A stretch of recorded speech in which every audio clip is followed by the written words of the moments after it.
ओम नमश्चंडिकाय। 11वां अध्याय। देवताओं द्वारा देवी की स्तुति तथा देवी द्वारा देवताओं को वरदान। ध्यान। मैं भुवनेश्वरी देवी का ध्यान करता हूँ। उनके श्री अंगों की आभा प्रभात काल के सूर्य के समान है और मस्तक पर चंद्रमा का मुकुट है। वे उभरे हुए स्तनों और 3 नेत्रों से युक्त है। उनके मुख पर मुस्कान की छटा छाई रहती है और हाथों में वरद, अंकुश, पाश एवं अभय मुद्रा शोभा पाते हैं। ओम नमश्चंडिकाय। ऋषि कहते हैं, देवी के द्वारा वहां महादैत्यपति शुंभ के मारे जाने पर इंद्र आदि देवता अग्नि को आगे करके उन कात्यायनी देवी की स्तुति करने लगे। उस समय अभिष्ट की प्राप्ति होने से उनके मुख कमल दमक उठे थे और उनके प्रकाश से दिशाएं भी जगमगा उठी थी। देवता बोले, शरणागत की पीड़ा दूर करने वाली देवी हम पर प्रसन्न हो। संपूर्ण जगत की माता प्रसन्न हो। विश्वेश्वरी, विश्व की रक्षा करो। देवी, तुम ही चराचर जगत की अधीश्वरी हो। तुम इस जगत का एकमात्र आधार हो, क्योंकि पृथ्वी रूप में तुम्हारी ही स्थिति है। देवी, तुम्हारा पराक्रम अलंघनीय है। तुम्हें जल रूप में स्थित होकर संपूर्ण जगत को तृप्त करती हो। तुम अनंत बल संपन्न वैष्णवी शक्ति हो। इस विश्व की कारणभूता परामाया हो। देवी, तुमने इस समस्त जगत को मोहित कर रखा है। तुम ही प्रसन्न होने पर इस पृथ्वी पर मोक्ष की प्राप्ति कराती हो। देवी, संपूर्ण विद्याएं तुम्हारी ही भिन्न भिन्न स्वरूप हैं। जगत में जितनी स्त्रियां हैं वे सब तुम्हारी ही मूर्तियां हैं। जगदम्ब, एकमात्र तुमने ही इस विश्व को व्याप्त कर रखा है। तुम्हारी स्तुति क्या हो सकती है? तुम तो स्तवन करने योग्य पदार्थों से परे एवं परावाणी हो। जब तुम सर्वस्वरूपा देवी स्वर्ग तथा मोक्ष प्रदान करने वाली हो, तब इसी रूप में तुम्हारी स्तुति हो गई। तुम्हारी स्तुति के लिए इससे अच्छी उक्तियां और क्या हो सकती हैं? बुद्धि रूप से सब लोगों के हृदय में विराजमान रहने वाली तथा स्वर्ग एवं मोक्ष प्रदान करने वाली नारायणी देवी, तुम्हें नमस्कार है। कला, काष्ठा आदि के रूप से क्रमशः परिणाम अवस्था परिवर्तन की ओर ले जाने वाली तथा विश्व का उपसंहार करने में सामर्थ्य नारायणी, तुम्हें नमस्कार है। नारायणी, तुम सब प्रकार का मंगल प्रदान करने वाली मंगलमयी हो, कल्याणदायिनी शिवा हो, सब पुरुषार्थों को सिद्ध करने वाली शरणागत वत्सला, 3 नेत्रों वाली एवं गौरी हो। तुम्हें नमस्कार है। तुम सृष्टि, पालन और संहार की शक्तिभूता सनातनी देवी, गुणों का आधार तथा सर्वगुणमयी हो। नारायणी, तुम्हें नमस्कार है। शरण में आए हुए दीनों एवं पीड़ितों की रक्षा में संलग्न रहने वाली तथा सबकी पीड़ा दूर करने वाली नारायणी देवी, तुम्हें नमस्कार है। नारायणी, तुम ब्रह्मणी का रूप धारण करके हंसों से जुते हुए विमान पर बैठती तथा कुश मिश्रित जल छिड़कती रहती हो। तुम्हें नमस्कार है।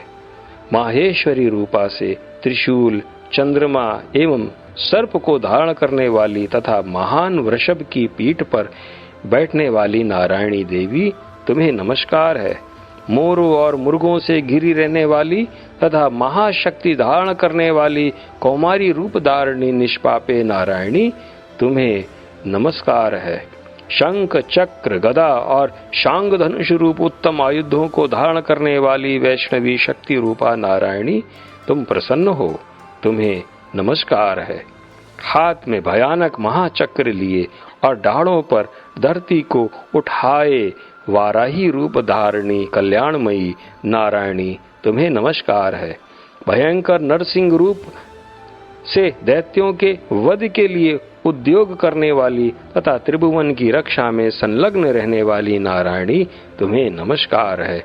मस्तक पर किरीट और हाथ में महावज्र धारण करने वाली, सहस्त्र नेत्रों के कारण उद्दीप्त दिखाई देने वाली और वृत्तासुर के प्राणों का अपहरण करने वाली इंद्र शक्ति रूपा नारायणी देवी, तुम्हें नमस्कार है।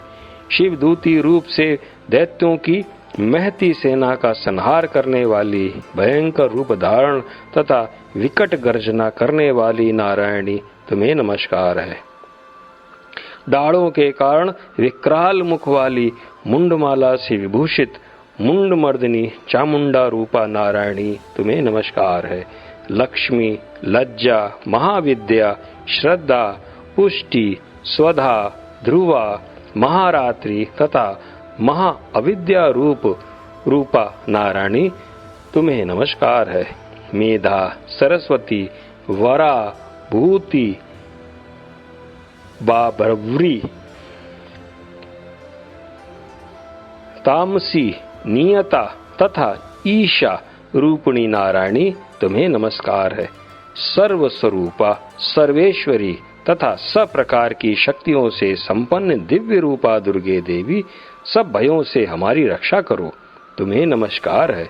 कात्यायनी, यह तीन लोचन से विभूषित तुम्हारा सौम्य मुख सब प्रकार से भयों से हमारी रक्षा करे, तुम्हें नमस्कार है।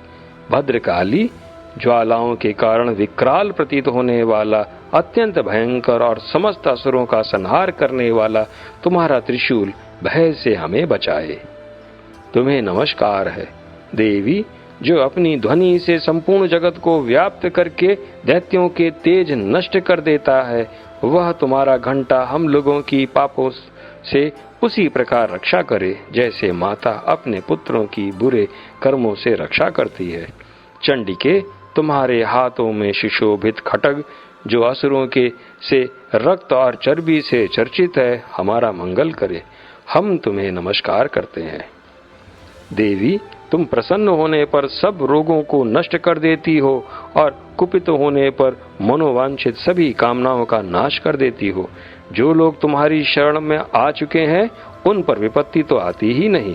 तुम्हारी शरण में गए हुए मनुष्य दूसरों को शरण देने वाले हो जाते हैं।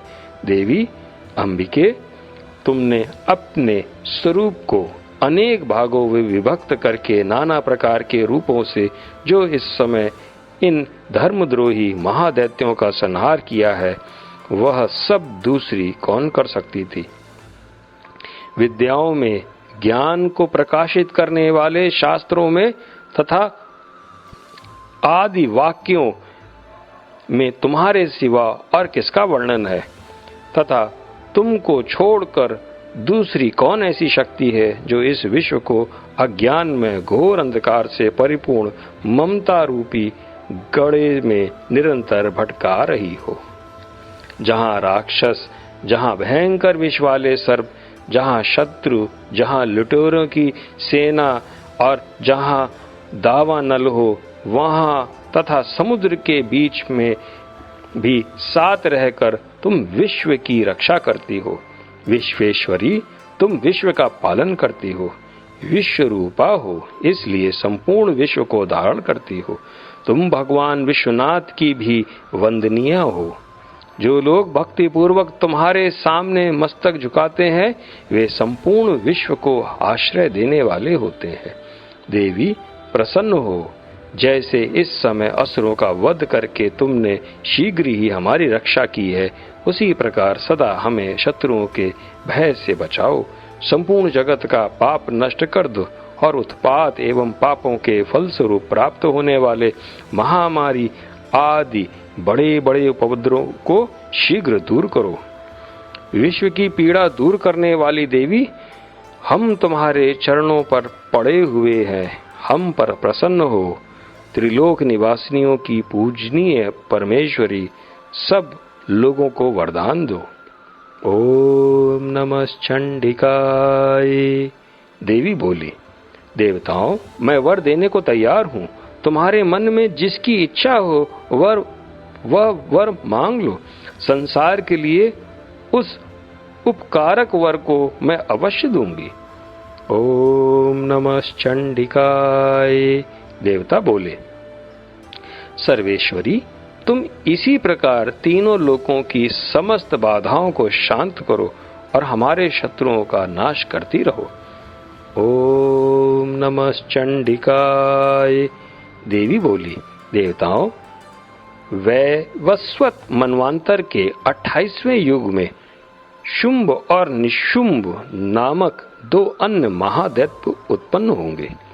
तब मैं नंद गोप के घर में उनकी पत्नी यशोदा के गर्भ से अवतीर्ण हो विंध्याचल में जाकर रहूंगी और उक्त दोनों असुरों का नाश करूंगी। फिर अत्यंत भयंकर रूप से पृथ्वी पर अवतार ले मैं वैप्रचित नाम वाले दानवों का वध करूंगी। उन भयंकर महादैत्यों को भक्षण करते समय मेरे दांत अनार के फूल के भांति लाल हो जाएंगे। तब स्वर्ग में देवता और मृत्यु लोक में मनुष्य सदा मेरी स्तुति करते हुए मुझे रक्त दंतिका कहेंगे।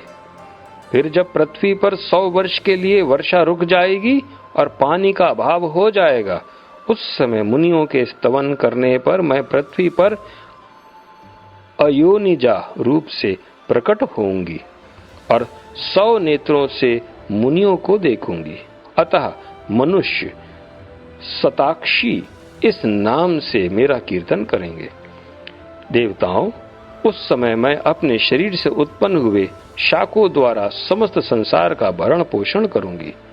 जब तक वर्षा नहीं होगी तब तक वे शाक ही सबके प्राणों की रक्षा करेंगे।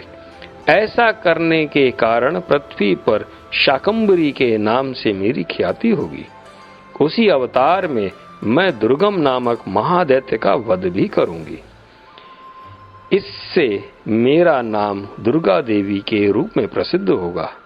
फिर मैं जब भीम रूप धारण करके मुनियों की रक्षा के लिए हिमालय पर रहने वाले राक्षसों का भक्षण करूंगी, उस समय सब मुनि भक्ति से नतमस्तक होकर मेरी स्तुति करेंगे। तब मेरा नाम भीमा देवी के रूप में विख्यात होगा। जब अरुण नामक दैत्य तीनों लोकों में भारी उपद्रव मचाएगा, तब मैं तीनों लोकों का हित करने के लिए 6 पैरों वाले असंख्य भ्रमरों का रूप धारण करके उस महादैत्य का वध करूंगी। उस समय सब लोग भ्रामरी के नाम से चारों ओर मेरी स्तुति करेंगे। इस प्रकार जब जब संसार में दानवी बाधा उपस्थित होगी, तब तब अवतार लेकर मैं शत्रुओं का संहार करूंगी। ओम नमः चंडिकाय।